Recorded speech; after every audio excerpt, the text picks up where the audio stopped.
وفاقی حکومت کا ایک ادارہ ہے اور اس ادارے کا نام ہے پاسکو، یعنی ایگریکلچر اسٹوریج اور سروسز کارپوریشن پاکستان، جس کو پاسکو کہا جاتا ہے، اس کو بند کرنے کا فیصلہ کیا گیا ہے۔ مالی بے ضابطگیاں اور دیگر جو معاملات ہیں ان کو مد نظر رکھتے ہوئے موجودہ وفاقی حکومت نے جو ہے وہ اس سال جو گندم کی امدادی قیمت ہے وہ بھی تعین نہیں کر سکی ہے، کیونکہ پاسکو کو بند کیے جانے کے بعد یقیناً یہ معاملات اب صوبائی گورنمنٹ کے ہاتھ میں چلے جائیں گے۔ صوبائی گورنمنٹوں سے تجاویز مانگی گئی ہیں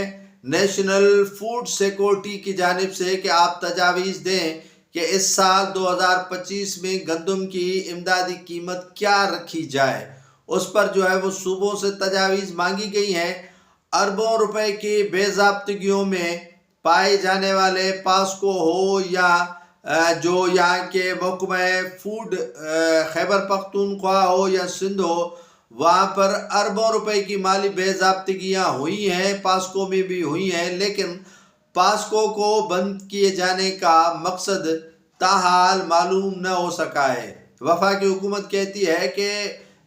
پاسکو میں بے ضابطگیاں اربوں روپے کی ہوئی ہیں، جس میں جو ہے وہ جی ایم اور دیگر جو افسران ملوث پائے گئے ہیں ان کو معطل کیا گیا ہے،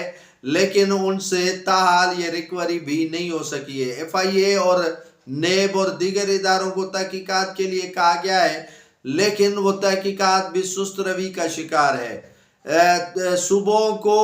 پاسکو کی جو تقریباً 12 لاکھ میٹرک ٹن جو ہے وہ خرید کرتی ہے پاسکو مختلف صوبوں سے گندم کے حوالے سے،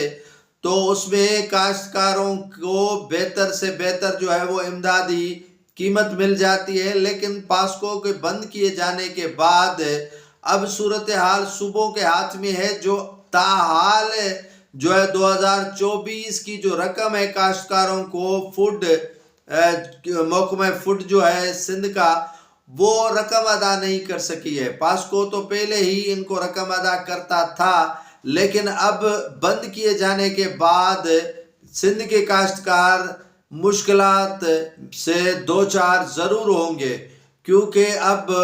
جو ہے وہ کنویں سے نکال کر لوگوں کو سمندر میں کاشتکاروں کو پھینکا جا رہا ہے، اور سمندر میں بھی ایسا پھینکا جا رہا ہے جہاں سے نکلنا ہی مشکل ہے۔